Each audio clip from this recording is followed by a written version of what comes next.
y'all. Welcome back to the Gun Talk. Happy Halloween. We have I'm flying Hawaiian. We have Big Hoss here,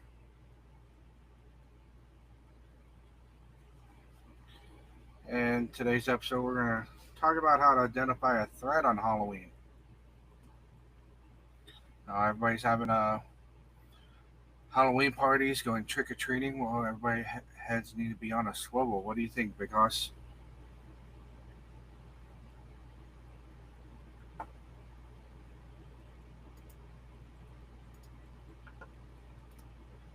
You there, Big Hoss? Yeah, I'm here. Oh, okay. You're kind of quiet there. So, before we get started with today's topic, we're going to talk about our sponsors. Today we have Dubby. If you like good energy drinks with no downfall, Dubby's the best way to go. Only 10 ingredients. They got Japanese soda to all the way down to s'mores. If you actually click the link down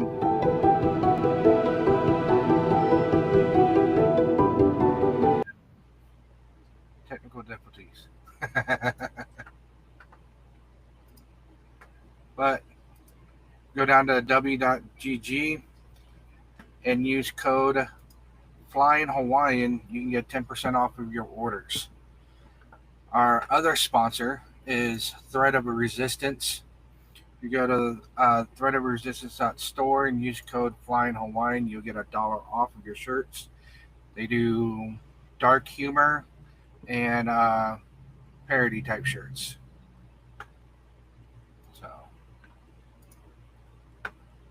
So today, pretty much how to identify a threat.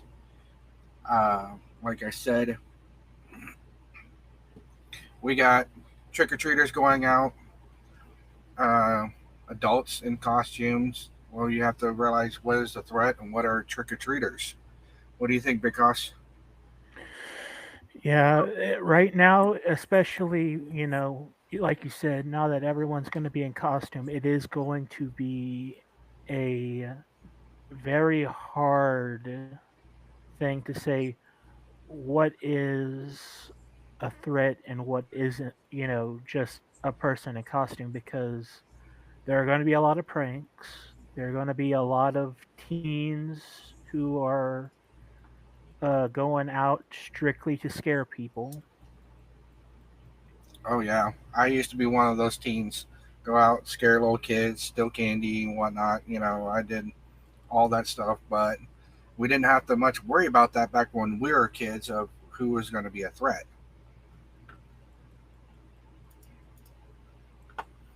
I don't know if any of you guys heard of this or seen it on TV, YouTube, probably you have, but you know, here is a little clip of it is some people actually went and was a threat. And as we see here,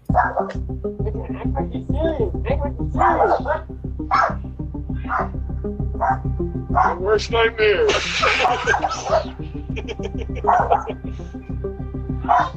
Your worst nightmare. Open the door. I see you.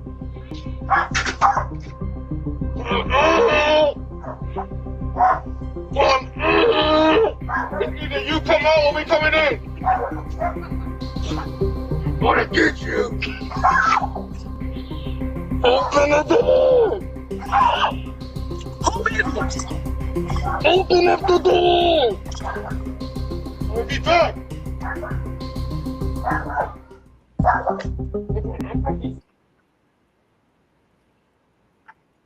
and as you see, these people were obviously a threat.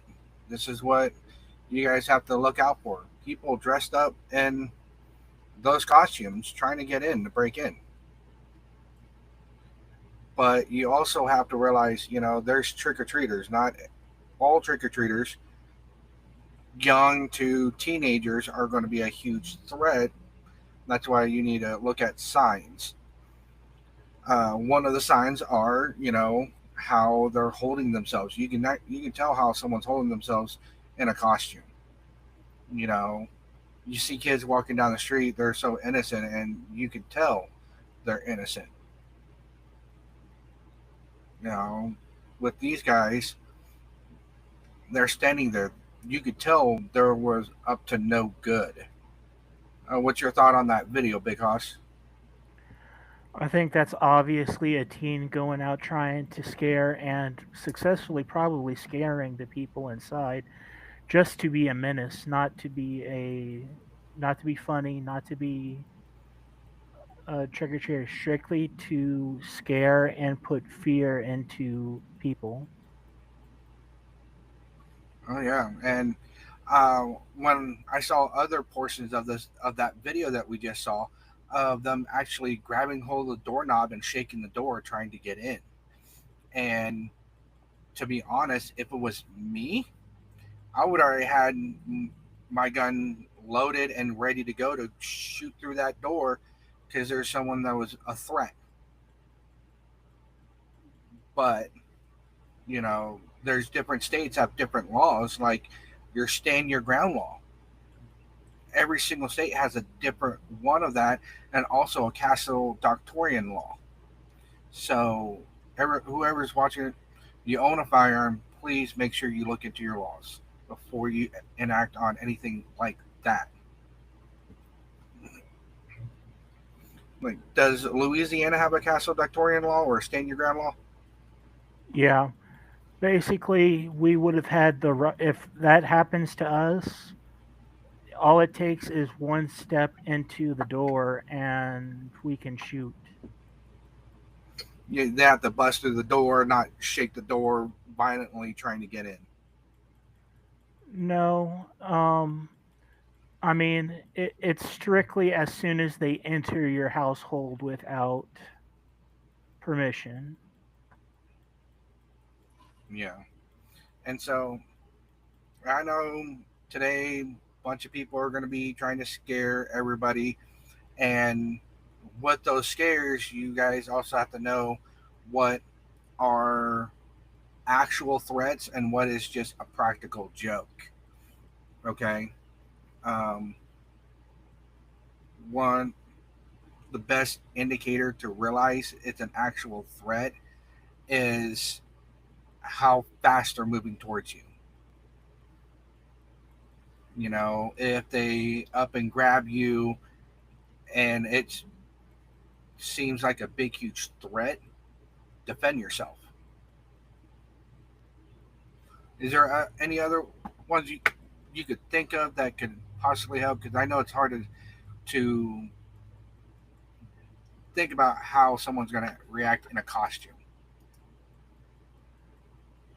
Yeah, especially ones that have full face masks and you cannot, um, rightly judge their facial features, facial expressions, which are, you know, big indicators of whether you're a threat or not. But uh, it is quite a bit of just look out how fast are they coming, or if they have a real weapon or not, which can be very greatly blurred nowadays. But you need to keep in mind, like, okay, they're coming with a weapon. You have a right to at least tell them, hey, stop. You know, you are currently going, too far. And if you proceed, I will call the police or get into action. And I know a couple episodes ago you talked about knives as one of the chosen tools of like killers and stuff like that. I believe it was you. Yes, I was the one with bladed weapons. Yes. So you have like the Scream costumes, the Jason Voorhees, Michael Myers costumes, and if they have those fake weapons, how can someone tell between a fake one and a real one? Because they almost look similar, but what are the difference for someone to look out for? Well, quite frankly, thickness is one thing to look out for with some weapons, because like the foam weapons, they're going to be really much a lot thicker than your average um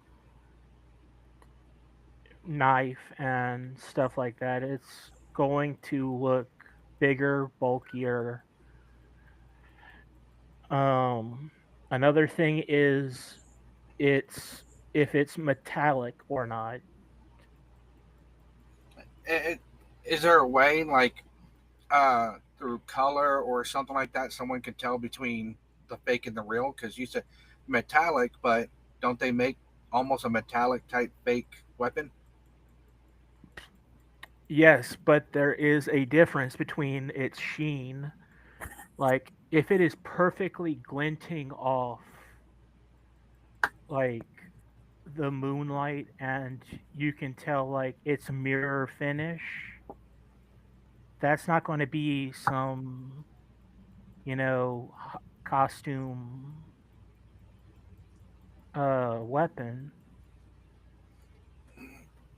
Okay. because the metallic weapons they make for costume do not have a perfect mirror finish, no matter how good you get, no matter, you know, how expensive you get, unless you go like to a prop store or a movie uh thing and get a blunted weapon. It's not going to be a perfect mirror finish. Okay. Because we all know, adults and kids, those fake weapons always has an orange tip or some kind of orange on them. So you'd be able to tell those are fake.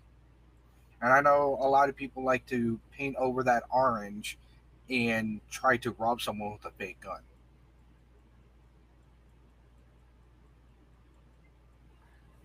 But knives are, I know, a little bit harder to tell whether they're fake or not because they almost look similar.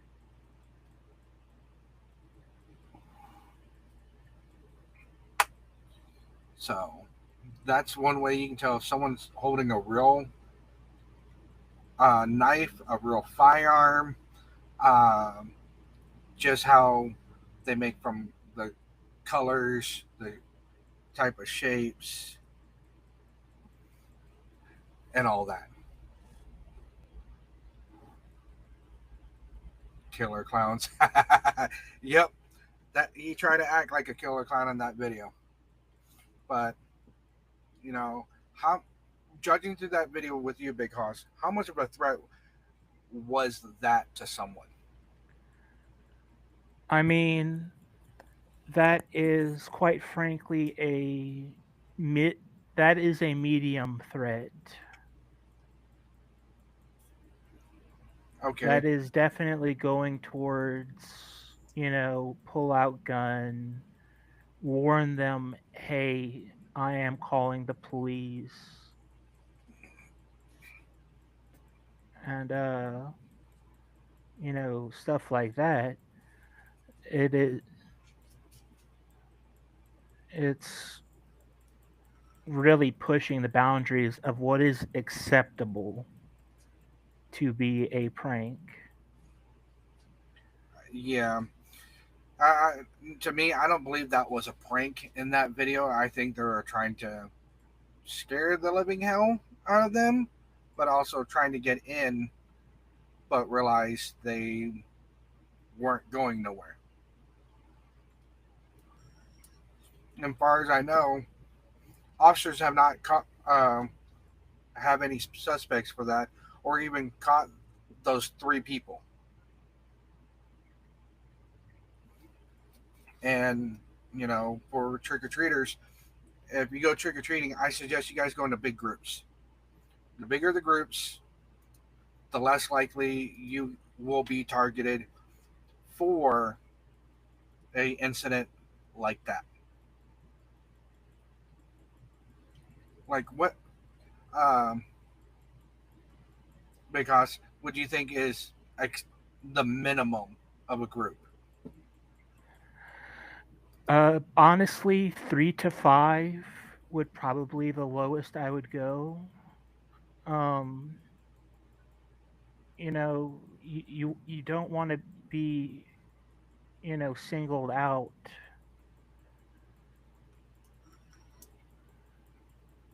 in groups like that. So yeah, 3 to 5. Always make sure to have an adult with you. Yeah, because you never know what's going to happen, especially little kids up to teenagers. I know teenagers like to go out by themselves and trick or treat or cause mischief, but this day and age, people are getting crazier. And it's to me when I see people in costumes, I'm always in what they call a code orange. High alert because I don't know what these people are going to do. Yeah. Another thing is, you do want to look for taller, more than likely teens and adults that are going to go out and do this. It's not going to be little kids. Um, and stuff like that. So it's really just a matter of, are they alone?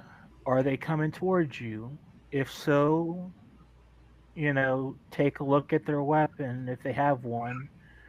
If they are like beelining it towards you, then that's not okay.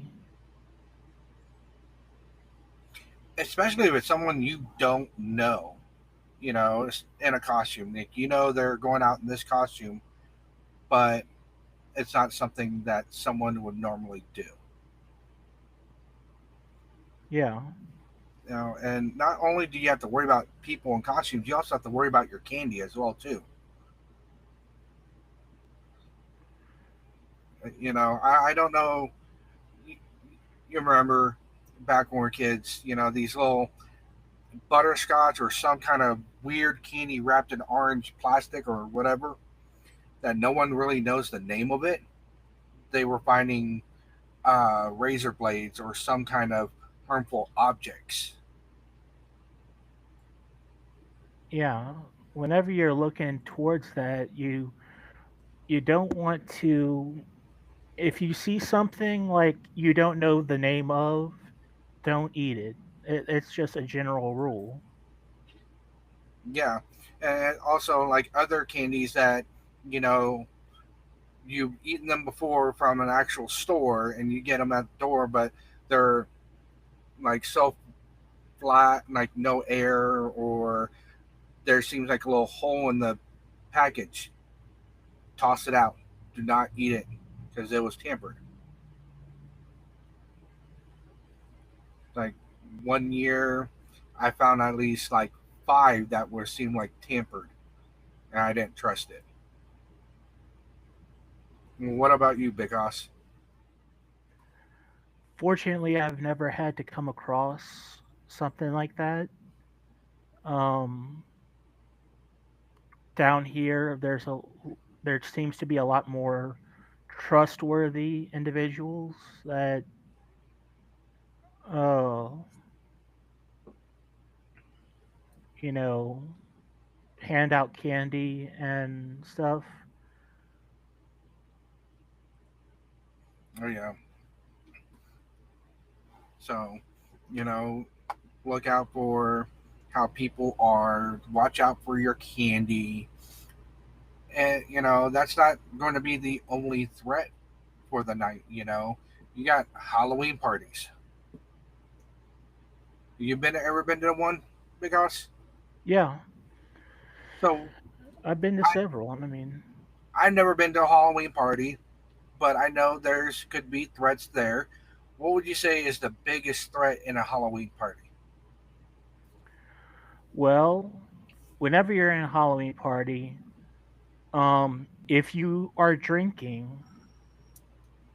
it's the same sort of logic as if you are going to bars. You know, if you're drinking and don't walk away from your drink, if you do something that can be an indication that it has been tampered since you were last there.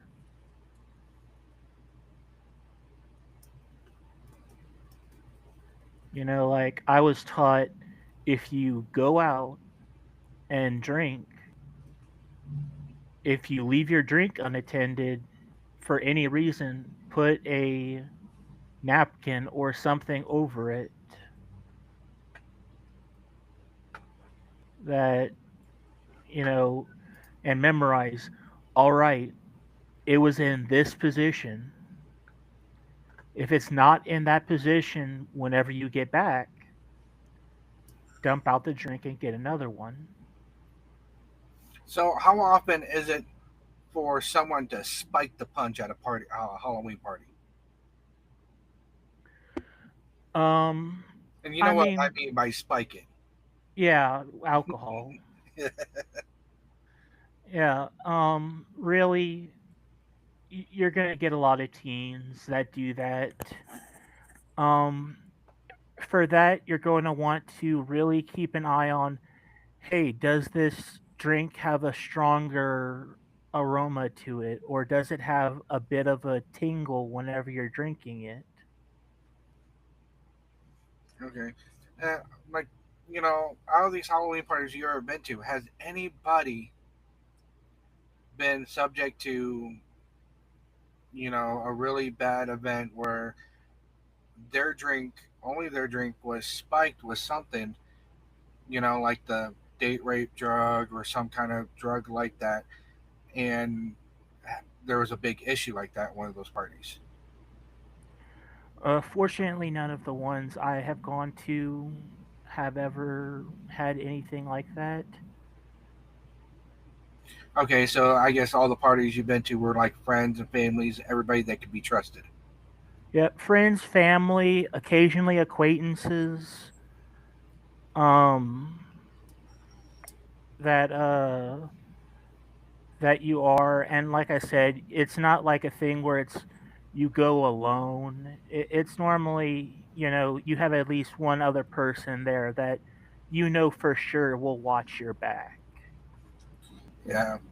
So you're going to be hearing this, people. If you're watching this before you guys go to a Halloween party or go trick or treating, always make sure you have a good trusted friend or a good trusted family member with you. As like Big Hoss said, to watch your back. You know, there's so many occasions. Even going out to a Halloween party at a bar, not at a friend's house like that, things can go wrong. What other signs can you think of in a Halloween party for someone, especially going to a bar, to look out for before, it's too late?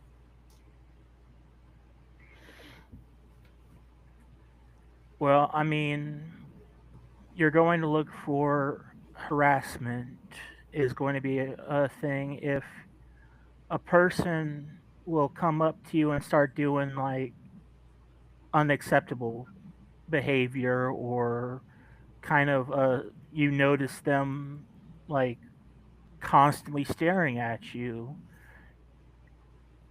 It can be a thing where it's like you go up to them and say, hey, are you doing this on purpose? Or it's, if not, if you get uncomfortable, leave. Tell someone, hey, that person has been harassing me all night and I don't like it, so I'm going to be going. Oh yeah. Like, okay, we talked about trick or treaters, threats. out to us, Halloween parties. What now we got to talk about mischiefs. Kids playing pranks on you. You know, one thing I remember is TPing someone's yard on Halloween night or before Halloween night. You know, Yeah. like as we saw in the video, that was way before Halloween night, but that was a big, huge threat. So you can see that was a threat. People playing pranks like throwing toilet paper, egg houses, like that are pranks. But when they try to cause damage, try to cause, I don't know, you know, fear, I believe that's a threat. You know, what else can you think of because Um, I mean, you pretty much got it to where it's, yeah, there you need to watch out for kids that are going to go out, TP an egg. That's normal as long as it's close to Halloween. yeah, It's going to be the same thing during homecoming. It's just going to be simple pranks that aren't meant to really be scared. oh yeah, and like I've done it as a kid, doing these pranks, but there's always, I'm with two or three other kids I knew from school doing this, and it's fun and dandy until the homeowner comes out and either comes out with a shotgun or something to scare the hell out of people. Yeah, I mean, if it's the homeowner, it, if it's them doing the scaring, you never know if it's going to be a real threat or not because you can't see them until the last second. Oh yeah. So my best suggestion to your kids out there: do not do any mischiefs on Halloween night or even before Halloween, because you don't know the person you're TPing and playing a prank on, where they're gonna find you a threat. And there is a threshold. If you're doing it for a couple minutes, okay. But if you're standing out there for hours, it's going to scare the people in the house a lot more than you think. Hmm. And because I don't know if you saw this or even heard about like these TikTok pranks of kicking down or kicking the doors and then running off. You know, yeah, it may be a prank, but don't do it. No, it's going to scare the person inside and they're going to do something about it. Yeah, they're gonna think you're robbing the place, come out going through their home with a firearm, and you could be the unlucky person in the world, and something happens. We already heard one kid get hurt with that prank. Actually, I heard three. Correct me if I'm wrong, because if you've heard anything about that. Um, yeah, I mean, there's cases of that, and really, it's your fault if you do it.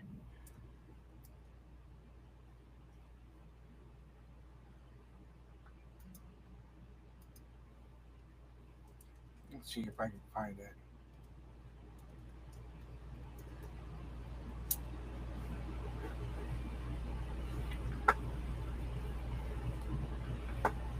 Yeah, I found one here. I'm going to share it with you guys. Want to give out, you know, credit towards the other video to USA Today for posting it on YouTube. This was posted from NBC 6 South Florida for this challenge. and you can literally see the door being kicked in on it. And right, You go ahead and put your hands behind your back. and they got caught, So, and you clearly can see that door opening when they kicked it. Yeah. And so, that's going to scare the homeowner thinking someone's trying to rob them. You know, and all you teens out there, quit doing these dumb challenges to get your guys hurt. It's not worth it.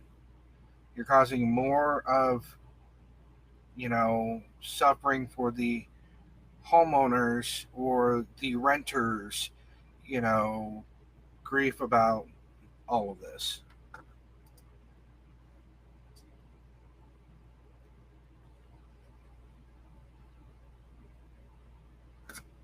Like, what do you, what else do you got to say about that? Because that, yeah, You I say, look, if you're going up and doing these pranks, you got to take into account that person in there could be, you know, you don't know the person in there.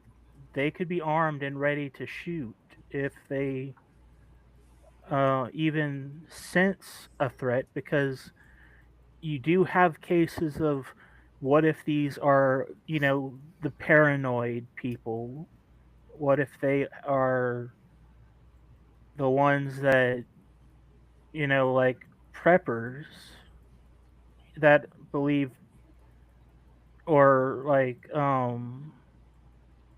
you know, just anyone who is just overly scared of something already, they're going to be willing to really act a lot quicker than you may think.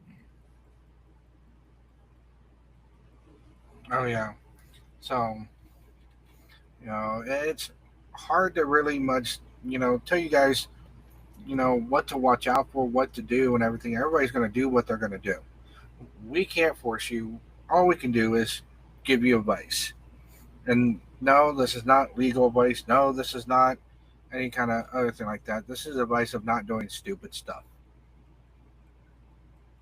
And especially on Halloween night, man, it's, I think, one of the most dangerous nights that we could have in America.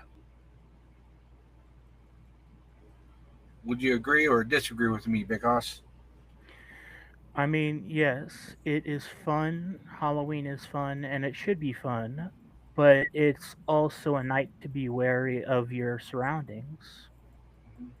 Don't go to new places, don't go to unfamiliar territory, and don't put yourself in danger. don't go alone. Go with a group. Yeah, make sure there's someone with you.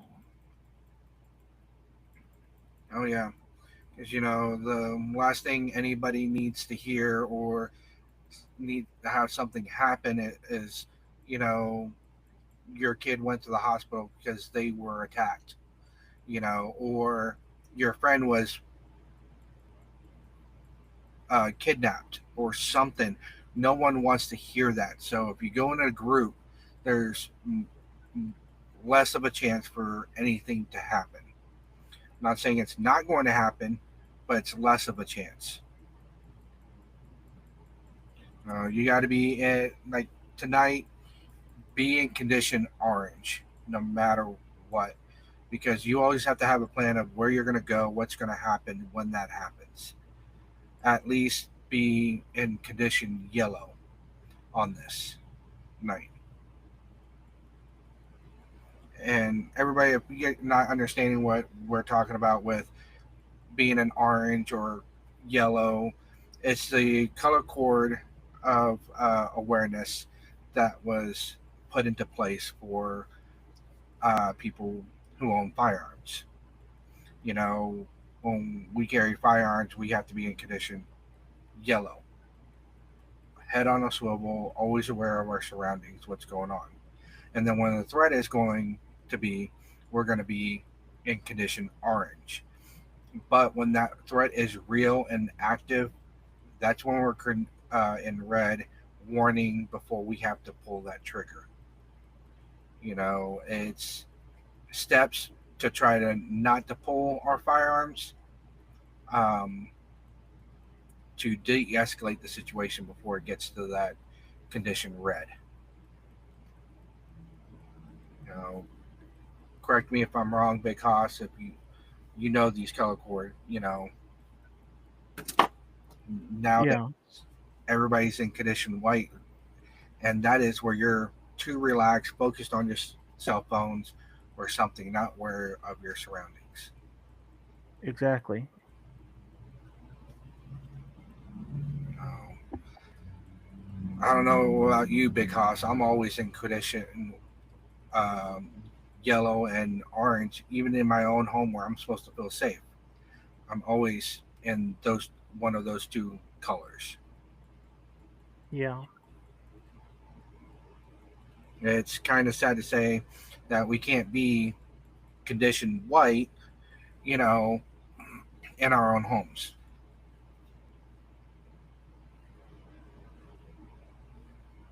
But uh, for tonight, people who are watching this, you guys are going to go trick or treating.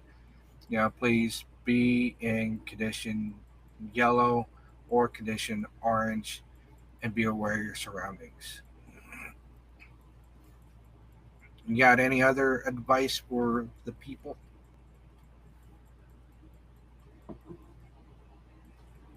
I mean, not really. Um, I've laid out pretty much everything that should and should not be done.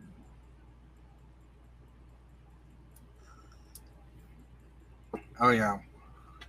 And if you guys want to learn more about this condition, the color code of awareness, uh, seek training. The USCCA does have firearm safety classes.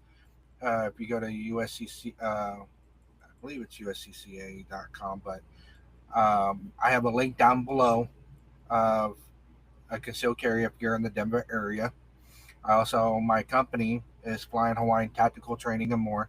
I also have the link down below as well too if you want to sign up for any of my classes of concealed carry or uh, beginning firearms, so you guys can understand how firearms work and everything. I'm here to teach. I'm here to educate people, not only on this podcast but also in person. If you guys are in the Denver area, um,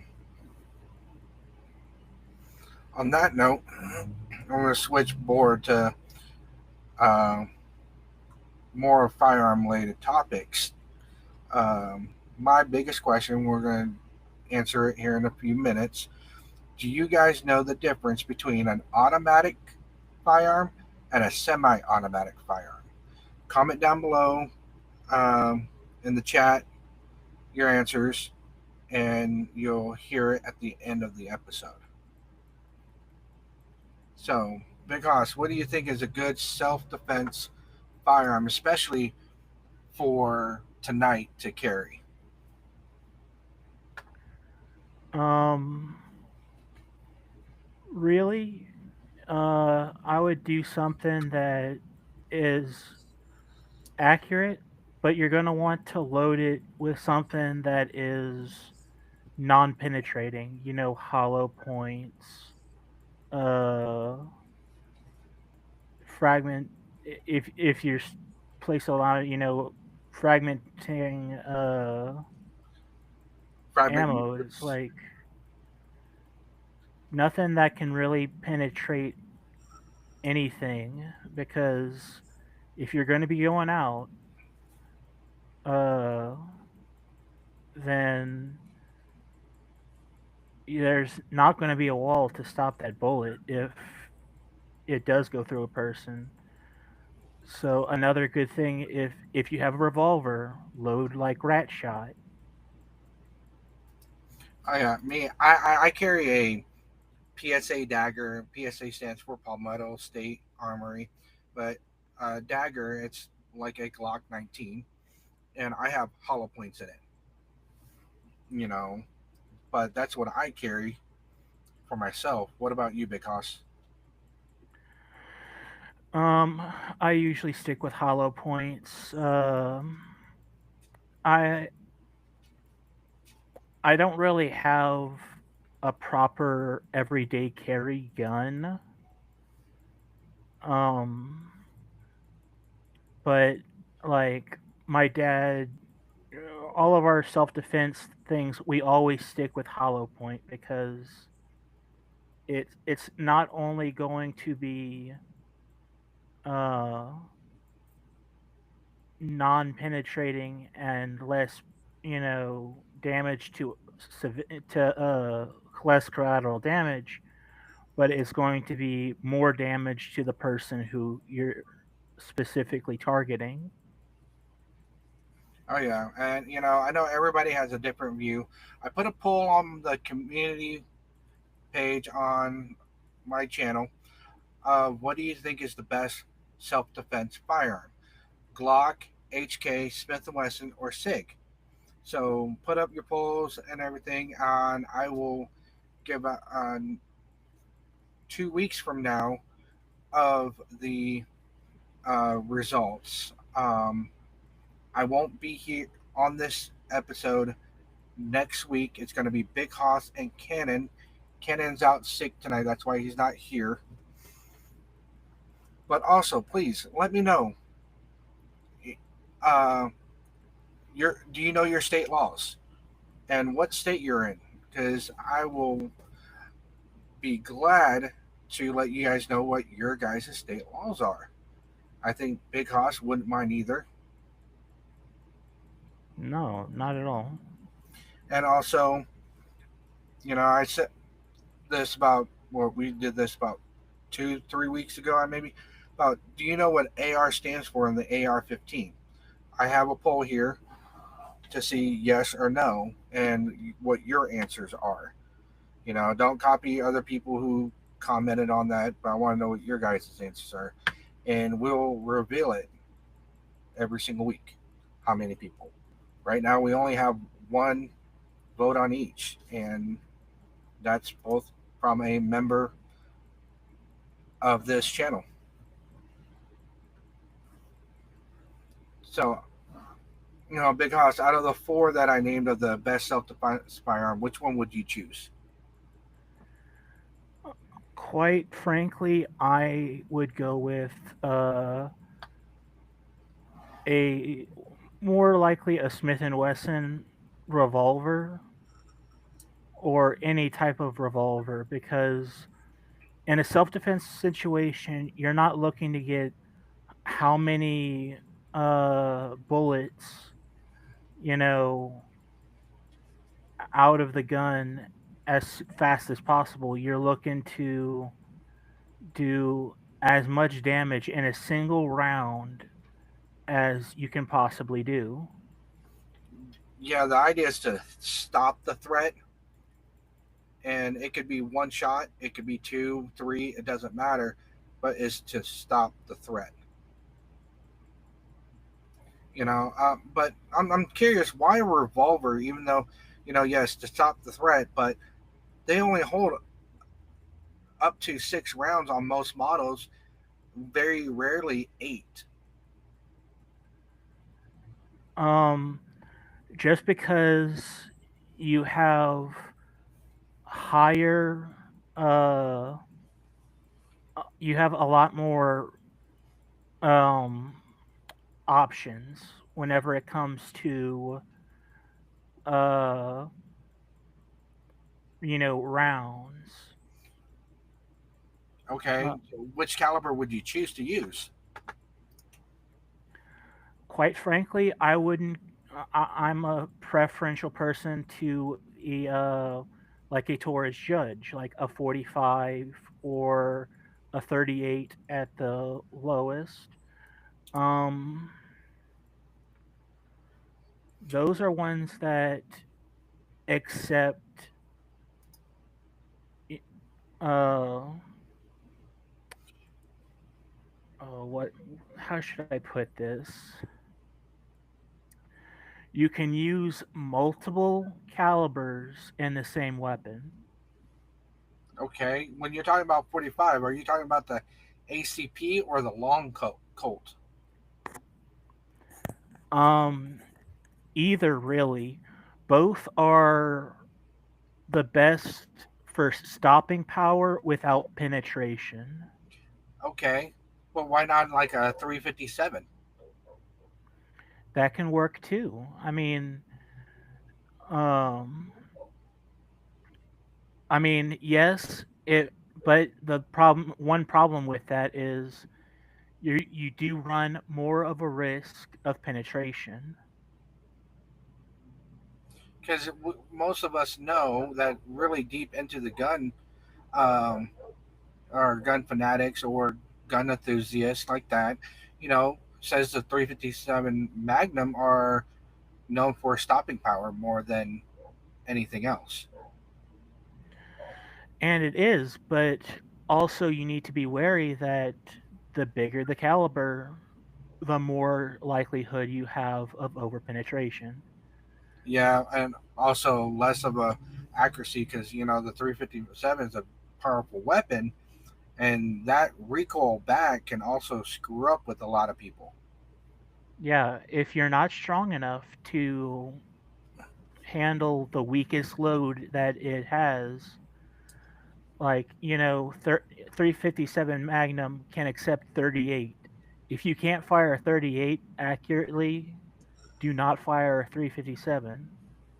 Yeah, that's a little bit more gunpowder and recoil than the 38 specials. Yeah. Me, I wouldn't go much with a revolver because 6 shots, that's more reloads if you have to reload than let's say a 15 round mag. You could pull the trigger 3 times, and if the threat doesn't stop, you could pull 4 more times if you have to, or whatever. And me, I would rather use a 9 mil than a 45 ACP, in my own opinion. I know everybody else's is a little bit different, but with me, it's a 9 mil. Quite frankly, your choice is good as long as you use hollow point. Mm-hmm. That's the only distinction I would say is as long as you use hollow point, a 9 millimeter can work just fine. But if you don't use hollow point, you have slightly higher penetration and you do not have the stopping power of um say a 45 or something that's meant to stop a person. Yeah. 9 millimeter, you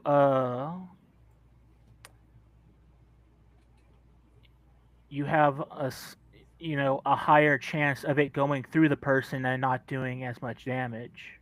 Well, like as you're saying, use hollow points. Don't use FMJs. FMJs are full metal jackets, and you use them for the range. They're more of target practice than actually self defense. Yes. But you also run in more of a liability chance of injuring other people. Like, one of the firearm safety rules is be aware of your target and what's beyond it. And that's why we say use hollow points, because hollow points are rounds that the nose uh, is kind of taken off, and there's a little dip in it, and what that's supposed to do once it hits an object, flowers out and bounce around. It's not intended to go through the target. So with this for everybody to understand, this is how to defend yourself. This is not tell you how to shoot someone. Okay, please do not. And all this is it's educational. of how to defend yourself. Um, Fragment bullets. Do you have? Is there access to that in the state of Louisiana? I'm sorry, I cut out for a second. What was the question? Fragment bullets, because I know you mentioned that earlier. Is there any, you know, access to that in the state of Louisiana? In certain ammos, they're hard to find, And but I know they're expensive too. yes, they're hard to find and they're expensive, but there's no really law against them because those, as long as they're not like meant to penetrate, they're just meant to go in and go apart. That's what fragment bullets are supposed to be. Is once they hit the target, it shatters, kind of Yeah, like glass. It's how it shatters. That's what that bullet's meant to do. And I know I've seen a lot of police videos. I bet you have too, Big Hoss, of officers just start firing away in a apartment or a house. Well, hollow points can still go through sheet wall hole and continue on unless it actually hits an actual solid piece. exactly. It needs to be how do you say squishy for it to do its job. Yeah, or like if you take let's say you go out target practice and you take a 4x4 and you shoot it with a hollow point, that's where it stops. It won't continue going through because it's a solid object that flowers it out. Mhm. And I like ballistics. I like the thought of like knowing how things act when it hits. You know, fragment bullets, as what I've learned, when it hits drywall, it breaks apart. It doesn't continue going through more drywall and on. No. And usually they're highly recognizable by they will look like a military hand grenade. They will normally have like squares cut into them that um, make it look like a pineapple grenade. Yeah, and you know, a lot of people say those two types of ammunitions are more humane in a self-defense situation than using an FMJ.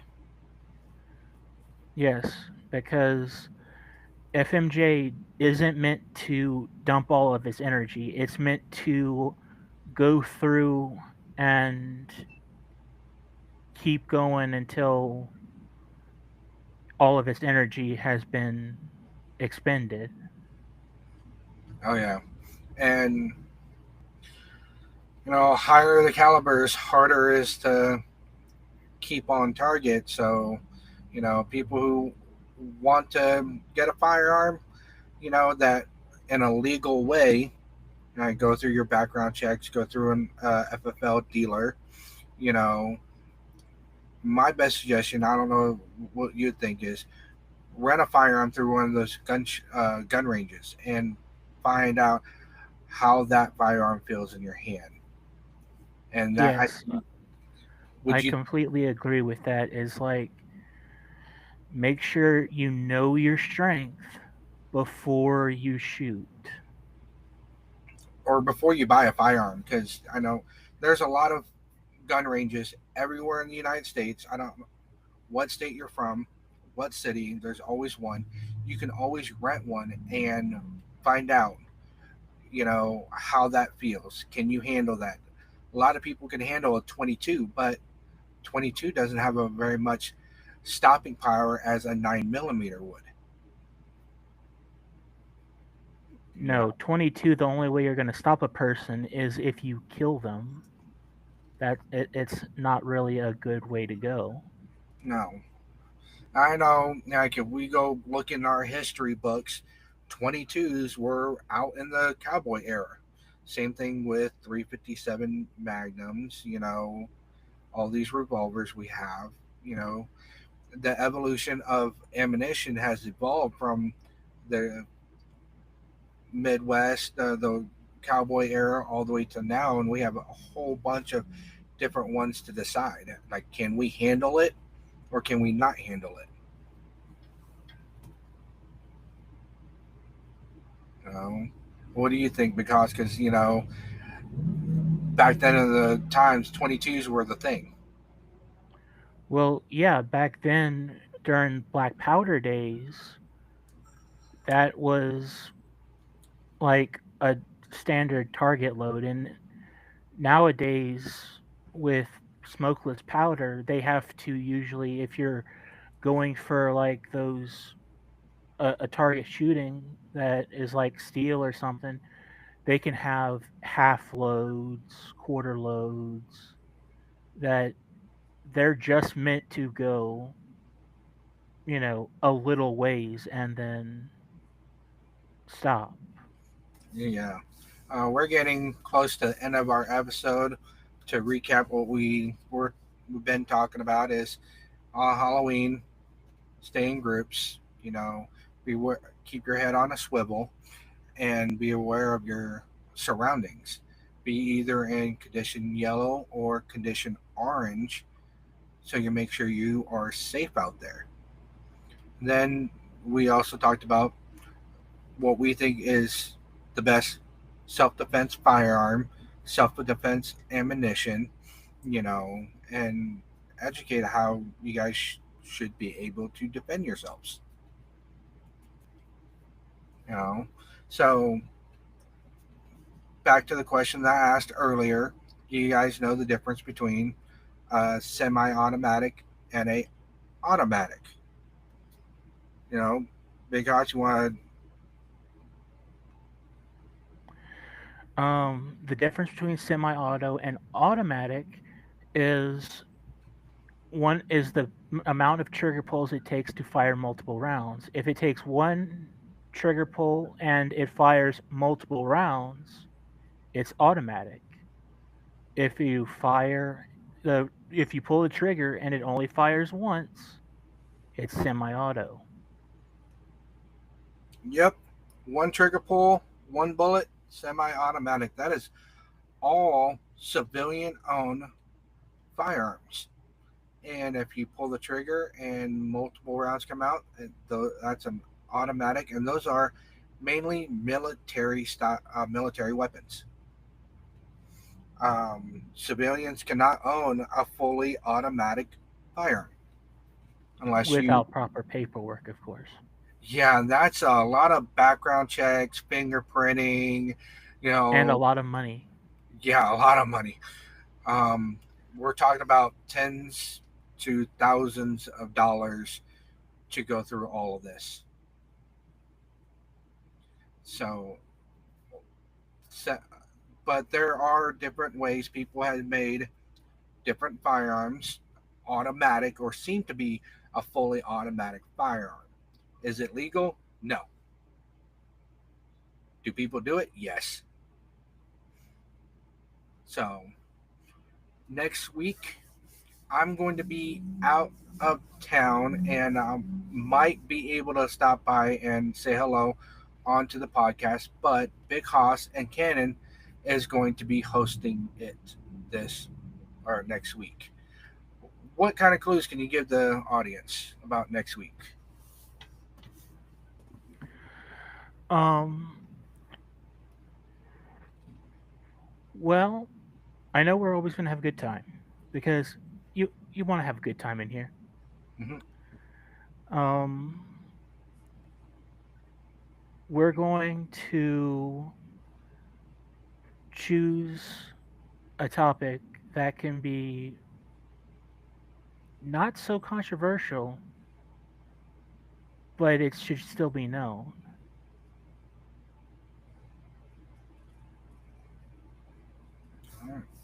Yeah, I will try to stop by. I'll be teaching a class on countering the mass shooter at a church over in Grand Junction. So, um, if I do have time Friday, next week, I will stop by and say hello and see how everything is.